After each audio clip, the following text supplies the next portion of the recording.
हे हे प्रभु, हे प्रभु, हे हरि राम कृष्ण जगन्नाथ प्रेमानंद, ये क्या हुआ?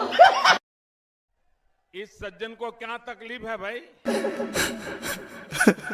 का बात है खेसारी भैया, मतलब तो के माने के पर यार, मतलब हम ऐसा बोलो गाना, मतलब दर्द भरा गाना आप ले हम सुनने ना रहा नहीं है, लेकिन तोहरी वजह से मतलब कि सुने के मिल गए। तो सही बात है भाई लोगन, अगर एक्टिंग के मामला में खेसारी भैया से मतलब केहू बेस्ट ना। तो भाई लोग जैसे कि तोलन देखा तो लोग गाना में मतलब बोल गाना को खेसारी भैया का आई है, तो तोलन के बता दे कि अभी गाना में खेसारी भैया मतलब काहे रोवत बड़ा का हो गया कि मतलब रोवत गावत हो, तो तोलन के सोच के मतलब कि अजीब लागत हुई। लेकिन तोलन के बता दें कि में खेसारी भैया का मतलब कि दिल टूट गई लेला, तो भोलबा के मना के मतलब रोवत हो यार। क्या?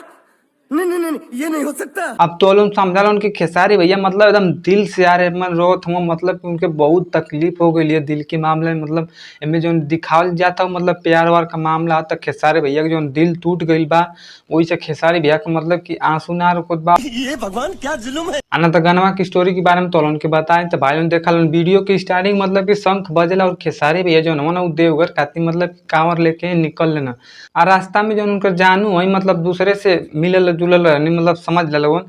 तो वह मतलब खेसारी भैया के मतलब कि देख के एकदम जलन हो जाले, मतलब उनकर आंसू ना रुकेला और उनकर दिल वही से टूट जाला। और ओकरी बाद खेसारी भैया जो उनकी भोले बाबा के मतलब पकड़ के ये बात कहना कि बाबा दिल टूटल बा इतना जोर से, आज जल ढारा तानी अखिया की लोर से। वो दिल टूटल बाबा मोरा जोरी से, जल ढारतन अखिए के लोरी से। भाई लोग खेसारी भैया का एक्टिंग देखा लोग यार, मतलब एकदम बुझाते कि दिल से रोत हो यार, मतलब ऐसे बुझाते कि इनके प्यार में बहुत बढ़िया धोखा मिलने, इतना दिल से रोत होना कि हाँ माने के परी इनसे ज्यादा कौन मतलब कि एक्टिंग क्यों ना कर पाई।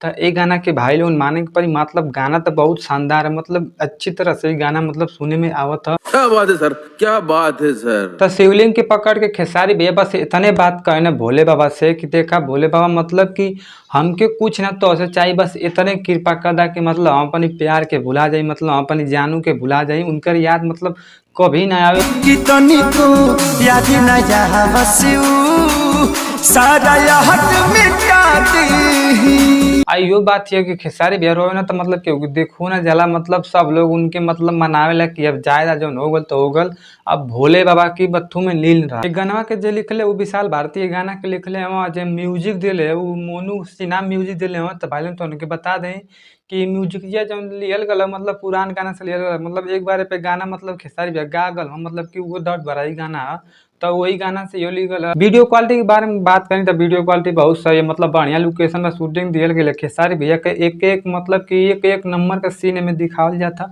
और जौन बहुत रियल लगत देखे में बुझाए एकदम रियल खेसारी भैया मतलब कि एक्टिंग करत हूँ।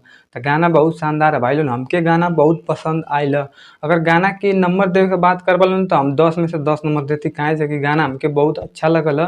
ये गाना बोलम को मतलब खेसारी भैया का बहुत शानदार है। अगर तो लोग ना सुन ले वालों तो जाके मोर भैया सुन लिया लोगन यार, मतलब का कर था मतलब आज तो आई लगना मतलब शुभ रहिया।